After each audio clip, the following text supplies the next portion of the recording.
تو جو بندگی ہے عباد الرحمان، رحمان کے بندے، ان کی سب سے پہلی صفت جو ہونی چاہیے وہ ہے تواضع، کہ اپنی کوئی اب ایک آدمی ہے، وہ آدمی اپنے آپ کو بڑا دانشمند سمجھتا ہے، میں بڑا عقل مند انسان ہوں، اپنی رائے پر اس کو اتنا جزم ہوتا ہے، خود رائی، کہ جو میں نے سمجھا بس وہی ٹھیک ہے، دوسری دنیا سب بیوقوف ہے، اور جو میں کہہ رہا ہوں یا میں سمجھ رہا ہوں بس وہی ہے صحیح ہے، صحیح، ساری دنیا غلط ہے، میں صحیح ہوں۔ یہ کیوں پیدا ہو رہا ہے؟ یہ بات کیوں دل میں پیدا ہو رہی ہے؟ اس لیے پیدا ہو رہی ہے کہ اپنی رائے کو، اپنی عقل کو، اپنی سمجھ کو اپنا سمجھتا ہے، اور اپنا سمجھنے کی وجہ سے دوسروں کی رائے کو حقیر سمجھتا ہے، حقیر جانتا ہے۔ اگر کوئی بولے بھی تو اس کا مذاق اڑا دے گا کہ تو ہمارے سامنے بول رہا ہے، تو نے ہمارے مقابلے میں کوئی رائے پیش کر رہا ہے۔ یہ خود رائی بڑی زبردست بیماری ہے کہ اپنی رائے پر اتنا بھروسہ ہو جائے ہر حالت میں کہ دوسرے کی رائے سننے کو تیار ہی نہ ہو، جو میں نے سمجھا بس وہ صحیح، جو دوسرا سمجھ رہا ہے غلط۔ یہ کیا ہے؟ تکبر ہے۔ جو آدمی متواضع ہوگا،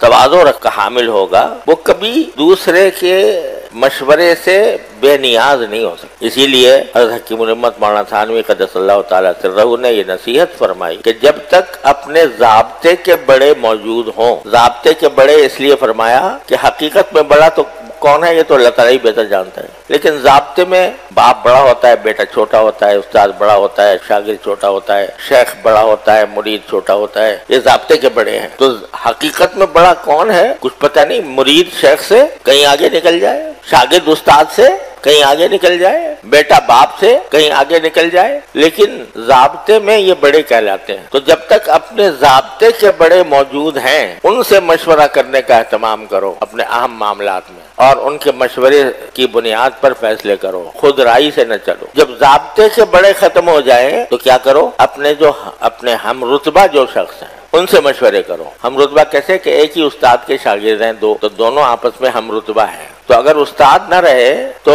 ان کو چاہیے کہ وہ ایک دوسرے سے مشورہ کریں، بھئی یہ کوئی مسئلہ پیش آ گیا ہے، اس میں کشمکش ہے، کیا فیصلہ کروں؟ اپنے برابر کے لوگوں سے کرو، اور جب برابر کے لوگ بھی نہ رہے یا میسر نہ ہو تو چھوٹوں سے کرو، چھوٹوں سے بھی مشورہ کرو، چھوٹوں سے مشورہ کرو، اس وجہ سے کہ تاکہ تمہارے دماغ میں یہ نہ آئے کہ میں چونکہ بڑا ہوں لہذا ہمیشہ میری رائے ہی درست ہوگی۔ ہو سکتا ہے چھوٹا کوئی اچھی رائے دے دے، اللہ تعالیٰ اس کے دل میں ڈال دے۔ اچھی بات، اچھی رائے آنا یہ بھی تو اللہ تعالیٰ کی طرف سے ہوتا ہے، تو چھوٹے کے دل میں آ جائے، وہ بڑے کی رہنمائی کر دے، تو بعض اوقات چھوٹے کی بات بھی جو ہے وہ کارآمد ہو جاتی ہے، اور اس کی بہت سی مثالیں سنت میں موجود ہیں۔ نبی کریم صلی اللہ علیہ وسلم کی سنت، رسول کریم صلی اللہ علیہ وسلم کی عادت تھی کہ اپنے صحابہ کرام سے مشورہ فرمایا کرتے تھے۔ اب صحابہ کرام کہاں، رسول کریم صلی اللہ علیہ وسلم کی عظمت کہاں؟ وہ پیغمبر ہیں، ان کے اوپر وحی اترتی ہے، ان کے اوپر اللہ تعالیٰ کی ہر وقت اللہ تعالیٰ کے ساتھ تعلق قائم ہے، لیکن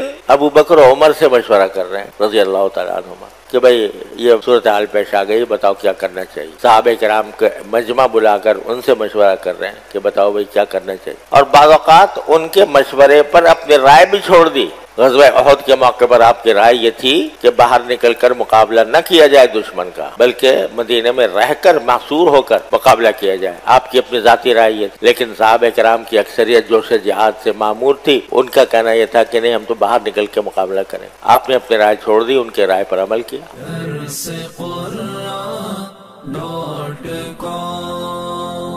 www.darsequran.com